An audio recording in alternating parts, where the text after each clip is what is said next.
Hi everyone, আজকে আমি বানাবো সসেস বার্গার।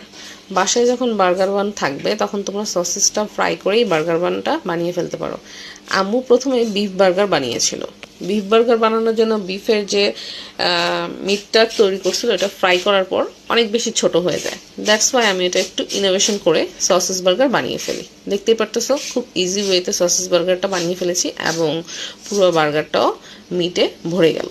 সো এই ইনোভেশনটা না করলে হয়তো বার্গারটা খেতে মজা লাগতো না। দ্যাটস ওয়াই আমি এই কাজটা করি। যেহেতু বাসায় সসেস ছিল তাই করতে পেরেছি। সসেস না থাকলে হয়তো অন্য কোনো কিছু ট্রাই করতে হতো। তো তোমরাও ট্রাই করতে পারো। বার্গার বান যদি তোমাদের বাসায় থাকে, তোমরা সসেসটা ফ্রাই করে জাস্ট সস দিয়ে দিবে, হয়ে গেল সসেস বার্গার। এটা খুব ইজি ওয়েতে বানিয়ে ফেললাম। অ্যান্ড একটু টমেটো কেচাপ অ্যান্ড সিপির সসটা দিয়ে দিলাম অ্যাড করে।